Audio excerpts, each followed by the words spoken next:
Ayu Bincang-Bincang Ringan bersama Ayu. Episode 17 ini kita akan membahas mengenai topik yang sangat menarik dan pasti Smart Voters ingin tahu ya lebih banyak mengenai topik ini, yaitu tentang sosialisasi pendidikan pemilih dan partisipasi masyarakat. Untuk itu kita sudah kedatangan anggota KPU Kota Semarang, Divisi Sosdiklih Parmas, Kampanye dan SDM, Ibu Novi Maria Ulfa. Selamat datang Bu. Ya, selamat datang Mbak Ayu. Selamat datang kembali ya Bu ya. Iya. Gak bosan-bosan mengundang Bu Novi karena ini topiknya menarik banget ya Bu ya. Kali ini kita akan membedah PKPU nih tentang sosialisasi pendidikan pemilih dan partisipasi masyarakat. Sebenarnya yang dimaksud Sosdiklih Parmas itu apa sih Bu? Sosialisasi itu apa? Oke, Mbak Ayu ya. Iya. Sosdikli itu kan sosialisasi gitu. Yeah. Pendidikan pemilih ya bagaimana kita mengedukasi kepada pemilih ya. Kalau sosialisasi memang lebih kepada kita menyampaikan terkait dengan tahapan jadwal dan juga pelaksanaan kegiatan pemilu atau penyelenggaraan. Tapi kalau Sosdikli itu kan tidak terpaut temanya. Jadi sepanjang ada KPU saya rasa pasti ada tugas untuk memberikan pendidikan, mengedukasi kepada pemilih ke semua lapisan masyarakat dengan berbagai bentuk ya itu. Terus kemudian partisipasi masyarakat biasanya kita cuma mengenal kalau partisipasi masyarakat itu ke angka ya, angka Parmas gitu. Tapi sebetulnya selain daripada itu ada pelibatan masyarakat yang peduli terhadap penyelenggaraan dalam hal ini adalah pemilu ataupun pemilihan. Jadi masyarakat diharapkan bisa turut aktif dalam event-event tersebut. Partisipasinya itu ya tidak hanya datang ke TPS ya Mbak, tapi dia ada kesadaran, kemudian mencari informasi terkait dengan perkembangan pemilu, perkembangan pemerintah dan sebagainya. Sebagai warga negara ada upaya ingin tahu terkait dengan hal-hal tersebut, itu termasuk bagian daripada partisipasi masyarakat. Kemudian ada tindakan untuk ikut mensupport itu gitu. Jadi bisa secara pribadi, terus juga di lingkungan keluarga, di lingkungan masyarakat, terus juga di organisasi itu juga bagian daripada upaya partisipasi masyarakat. Nah, kita selalu memang tidak henti-hentinya menyampaikan hal itu gitu. Jadi kita punya tanggung jawab secara moral untuk memberikan informasi, dalam hal ini mengedukasi masyarakat dengan berbagai cara. Gitu. Tujuannya apa nih Bu dilakukannya Sosdiklih Parmas ini? Tujuan Sosdiklih Parmas itu yang jelas pertama itu kan menyebarkan informasi ya, menyampaikan informasi. Dengan adanya informasi terkait dengan pemilu pemilihan itu ada peningkatan kesadaran mereka. Jadi yang semulanya tidak tahu menjadi tahu ya. Terus kemudian endingnya bisa terlibat, kemudian angka partisipasi masyarakatnya itu juga tinggi ya, baik ya, karena bagaimana angka partisipasi masyarakat semakin tinggi itu sebetulnya menunjukkan bahwa kepala daerah atau pemimpin yang terpilih itu jadi semakin tinggi itu berarti dukungan masyarakat itu ternyata besar, atau bahasanya itu semakin legitimate ya. Jadi angka Parmasnya tinggi, datang ke TPS-nya tinggi, terus perolehan paslon tersebut, calon kandidat tersebut itu tinggi, berarti ini berarti memang masyarakatnya itu suka ya memilih itu, dukungan dari masyarakatnya itu besar. Nah, harapannya seperti itu kan, kasihan juga ya benar kalau misalkan partisipasi masyarakatnya itu rendah kan, nanti di roda pemerintahannya dalam menjalankan tugas-tugasnya itu kan dukungan masyarakatnya rendah juga kan, untuk perbaikan itu kan juga ini ya akan ada semacam kesulitan gitu. Baik Bu, pemilu kan masih 2024 ya Bu ya. Di masa tenggat waktu dari 2020 ke 2024, adakah kegiatan KPU Kota Semarang mengenai Sosdiklih Parmas ini Bu? Yang dilakukan KPU Kota Semarang apa aja? Ya, kita kemarin memang event terakhir itu kan di Pilkada 2020 ya, bahkan sampai sejak awal tahun 2021 sampai sekarang kita selalu berupaya untuk ada kegiatan edukasi kepada pemilih ya, dengan beberapa beberapa cara gitu. Ini kemarin kita ada semacam kursus virtual ya di bulan Juni, terus PPKM kita dua bulan ya, 2 bulan, terus ini juga konten Bibir Ayu juga semoga ini selalu continue ya, kontinuitasnya itu bisa terjaga karena memang yang susah ya bukan susah ya Mbak, tapi tantangannya itu menjaga ritme stabilnya supaya ini program ini bisa bermanfaat untuk bisa memberikan edukasi kepada pemilih. Terus juga ini ada kegiatan kita ke kelurahan-kelurahan hasil evaluasi pilkada kemarin kan itu kita tergolong dengan partisipasi karena di bawah 70 kan rendah, akhirnya kita akan turun ke 6 kelurahan dengan partisipasi yang di bawah 55% karena memang di perkotaan ya Mbak, jadi dinamikanya masing-masing berbeda. Terus nanti juga kemarin ada monitoring dari KPU provinsi yang salah satunya adalah supaya kita mulai menjalin komunikasi dengan partai politik, yaitu dengan cara kita silaturahmi, barangkali nanti bisa diagendakan, syukur nanti bisa mengajak mereka juga untuk bisa hadir ke sini untuk mengisi pendidikan pemilih gitu. Gitu. Baik Bu, berarti di masa tidak ada pemilihan tetap jalan ya Bu, Sosdiklik Parmas ini ya, termasuk Bibir Ayu ini, rubrik Bibir Ayu ini ya. Jadi Smart Voters mohon dukungan untuk mensupport channel KPU Kota Semarang di YouTube dan saksikan episode-episode Bibir Ayu sebelumnya yang mengenai informasi-informasi kepemiluan maupun persiapan pemilu 2024. Dan ikuti juga sosial media KPU Kota Semarang di YouTube, Instagram, Facebook, dan Twitter. Baik Bu, kembali ke materi ini. Dasar hukum pelaksanaan Sosdiklik Parmas pada pemilu dan pemilihan itu apa aja Bu? Kalau buku babonnya ya Mbak, maksudnya kita uji ya Bu. Buku induk ya, maksudnya undang-undangnya itu kan masih yang untuk pemilu Undang-Undang 7 tahun 2017. Kalau yang pilkada kan Undang-Undang 10 2016 ya.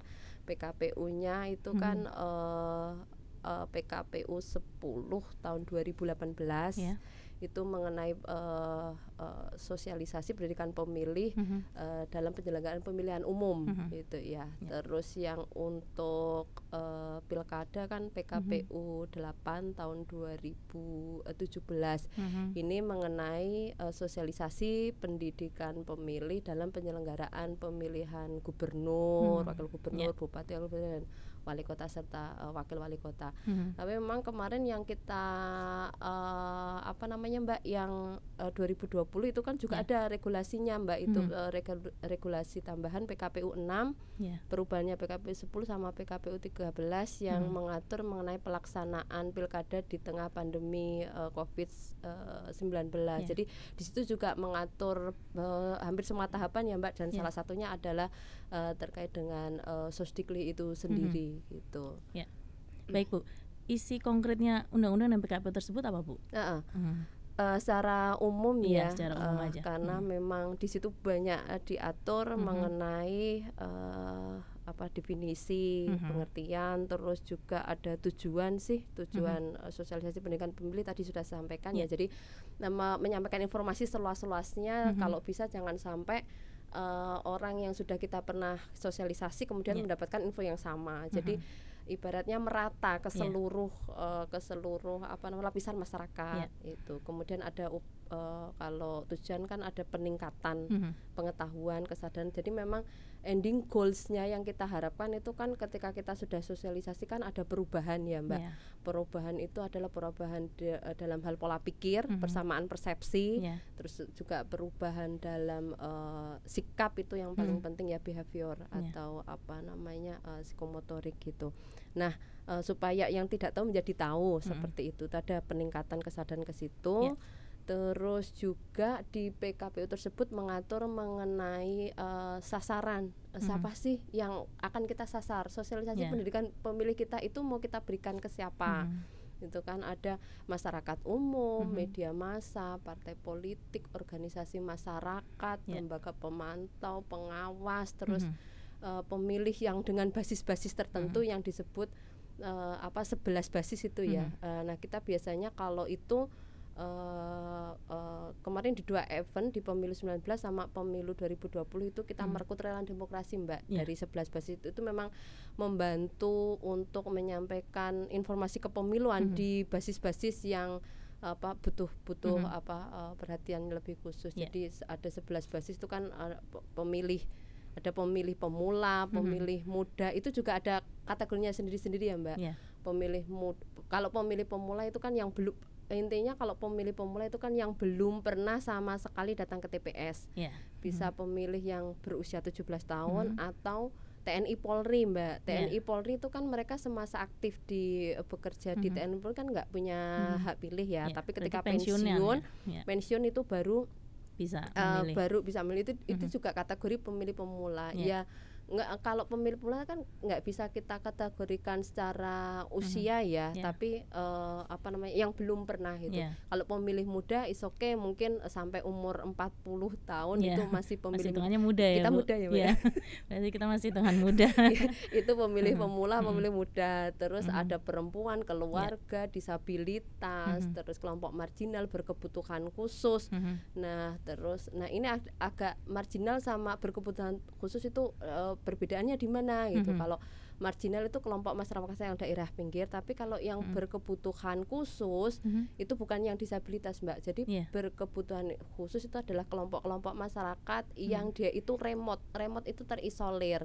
Kayak misalkan di gedung di lapas apa namanya Mbak itu, di narapidana itu loh Mbak. Warga binaan. Ya warga binaan, terus yang di rumah sakit karena mereka kan nggak bisa keluar dari tempat-tempat tersebut, atau terisolir lah, daerah pertambangan dan sebagainya yang nggak bisa keluar, artinya akses untuk mendapatkan informasinya susah, sehingga kita yang harus datang ke situ gitu. Tapi kalau basis yang lainnya saya rasa mudah untuk dipahami ya, kayak perempuan, keluarga gitu ya, kayak gitu kan lebih mudah itu. Jadi itu terkait dengan sasaran, terus juga materi ya, di PKPU juga keduanya hampir sama Mbak, di pemilu apabila ada materi. Kalau materi kan sepanjang tahapan bisa kita sampaikan, misalkan terkait dengan verifikasi partai politik, pencalonan, pendaftaran, kampanye dan sebagainya itu sampai nanti selesai proses rekap itu juga termasuk bagian yang bisa kita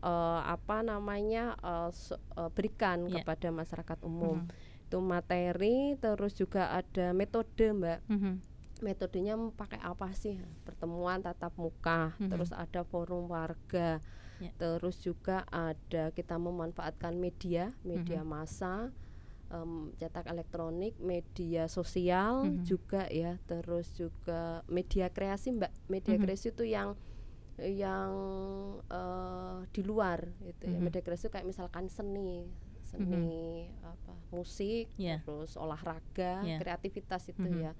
Terus juga ada kegiatan sosial juga bisa masuk ke situ. Kegiatan sosial budaya ya. Terus juga bahan sosialisasi, BS itu. Kalau di kampanye itu kan ada bahan kampanye ya. Kalau ini bahan sosialisasi. Kalau bahan sosialisasi sama kan ada dua ya, bahan sosialisasi sama alat peraga sosialisasi ini ya. Kalau yang bahan sosialisasi itu yang kecil-kecil Mbak, stiker, leaflet, brosur. Kalau alat peraga sosial itu yang besar-besar, yang gede-gede, baliho, videotron. Itu. Ini kita dibantu kalau bahan sosialisasi kan kita cetak sendiri ya, kita desain sendiri, kita cetak sendiri sesuai dengan tahapannya. Tapi kalau alat peraga sosialisasi memang kita kerjasama Mbak dengan Kominfo, kerjasama dengan Kominfo. Kita pinjam beberapa titik baliho dan juga videotron untuk menyampaikan informasi tersebut gitu. Terus juga dibahas mengenai bagaimana sih Parmas ya, setelah tadi berbicara banyak hal, itu juga ada bentuk pelibatan masyarakat dalam event kepemiluan itu seperti apa ya. Salah satunya menjadi lembaga penyelenggara dan ikut kegiatan yang lainnya gitu Mbak. Ya, ada nggak sih perbedaan spesifik Bu antara PKPU pemilu dan pemilihan kepala daerah? Perbedaan secara spesifiknya sebetulnya ini terkait dengan partisipasi masyarakat Mbak. Jadi kalau di PKPU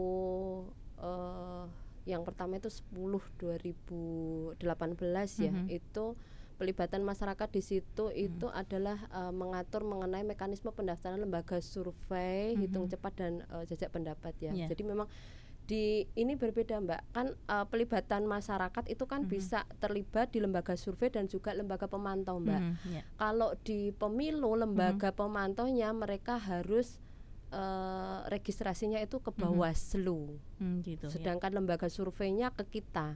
Tapi kalau di PKPU yang mengatur mengenai pemilihan, kita lembaga pemantau maupun lembaga survei ke kita semuanya. Jadi mereka harus registrasi ke kita, kemudian kita pantau bagaimana perkembangannya sampai hasil laporannya itu ke kita yang menangani. Tapi kalau yang di pemilu itu lembaga pemantau di Bawaslu Mbak, ranahnya di Bawaslu, kita hanya yang menangani yang lembaga survei. Gitu. Baik Bu, untuk lembaga-lembaga ini, lembaga survei maupun lembaga pemantau ini sendiri itu terdiri dari siapa Bu? Maksudnya untuk masyarakat umum kah atau memang organisasi tertentu dan mekanisme pendaftarannya seperti apa? Ini kalau berbicara lembaga survei sama lembaga pemantau itu kalau melihat sejarahnya ya Mbak, sejarahnya itu kan mulai ramai itu kalau di zaman dulu Orde Baru nggak sebebas seperti sekarang, tapi sejak reformasi itu lembaga pemantau itu kan yang penggeraknya itu kan justru malah dari akademisi, tapi dari tahun ke tahun itu kelihatannya mengalami penurunan antusiasme untuk ikut menjadi lembaga pemantau, karena memang kalau lembaga pemantau itu kan salah satu hal yang harus ada itu mengenai pengelolaan pendanaan. Jadi kan lembaga-lembaga tersebut kan harus registrasi supaya mereka legal mendapatkan akreditasi yang berbentuk sertifikat gitu kan. Mereka harus melampirkan mulai dari struktur organisasi, terus pengelolaan keuangannya dari mana, sumber dananya dari mana, foto, terus kepengurusan, terus yang hendak mereka pantau, yang hendak mereka survei daerah mana saja itu juga harus dicantumkan secara rigid dan ketat. Kalau itu semuanya sudah terpenuhi, berbadan hukum dan sebagainya, kalau sudah terpenuhi diberikan ke kita, kemudian kita verifikasi data-data tersebut, kita cek, bahkan kalau bisa karena itu adalah partisipasi masyarakat, itu mereka juga tidak disinyalir sebagai pendukung salah satu peserta pemilu, harus netral juga itu, karena itu nanti pengaruh ke kinerja mereka. Kalau sudah kita verifikasi sudah sesuai dengan yang disyaratkan baik secara administratif maupun kelembagaan dan sebagainya, baru kemudian kita mengeluarkan akreditasi untuk lembaga tersebut, sertifikat yang ditandatangani oleh ketua, dan juga nanti dapat etikat untuk mereka bisa terjun ke lapangan untuk melakukan kegiatan-kegiatan pemantauan dan juga survei tersebut. Gitu Mbak. Baik Bu, kira-kira pendaftarannya ini kapan Bu untuk lembaga-lembaga survei atau pemantau ini? Kalau lembaga-lembaga ini nanti kita nunggu di Mbak, di PKPU tahapan program dan jadwal ya. Berarti kalau pemilu 2024 berarti kita tinggal nunggu aja nanti PKPU tersebut supaya disahkan sehingga kita tahu. Tapi di PKPU pemilu maupun pemilihan disebutkan untuk lembaga surveinya itu maksimal mereka harus daftar ke kita itu 30 hari sebelum pelaksanaan pemungutan.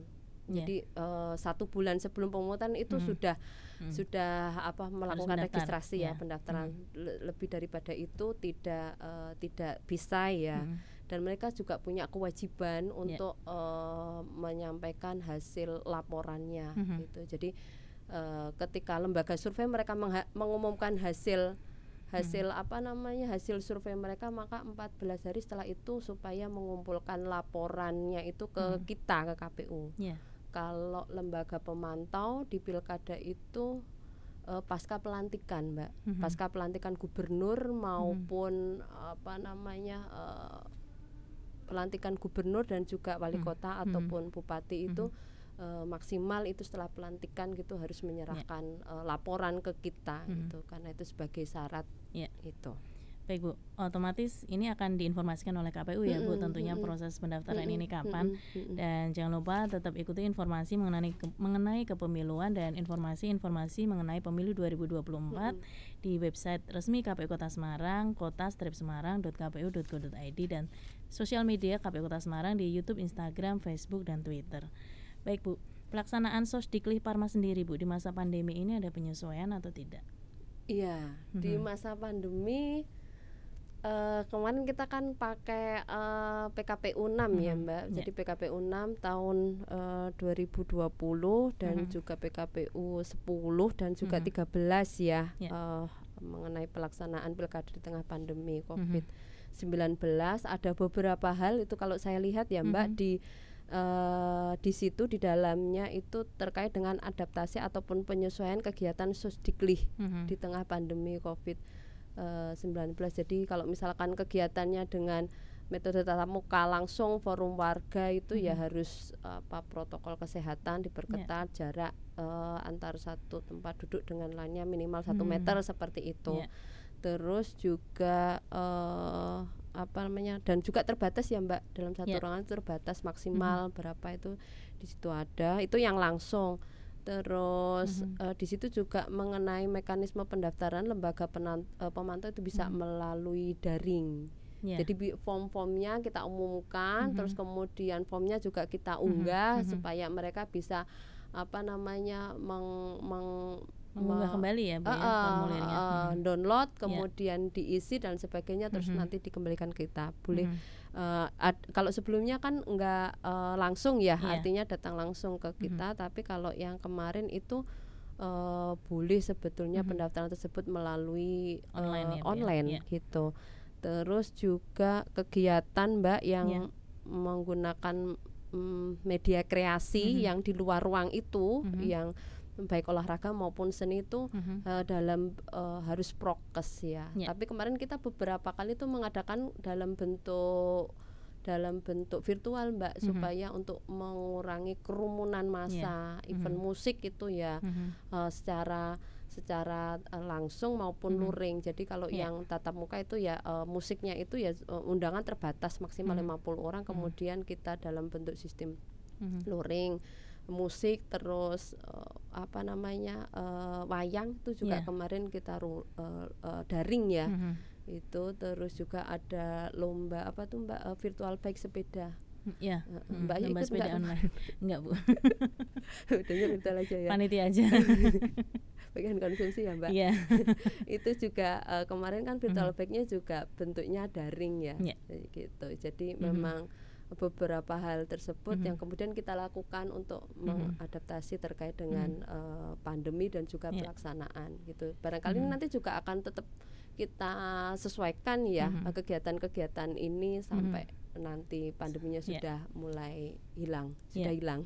Untuk di 2024 sendiri Bu, rencana sosialisasi KPU Kota Semarang masih mengambil formula yang sama dengan pemilu 2020 kemarin, atau mungkin ada terobosan-terobosan baru yang mau dilakukan KPU Kota Semarang mungkin? Ya nanti kita lihat perkembangannya ya Mbak. Kalau bisa memungkinkan untuk bisa luring kelihatannya asik ya, maksudnya rindu juga ya untuk ada kegiatan yang sifatnya dalam jumlah yang banyak. Tapi kalau misalkan itu masih belum bisa kita laksanakan ya, kita kembali lagi ke sistem-sistem yang sebelumnya yang sudah kita gunakan gitu aja, pakai daring gitu.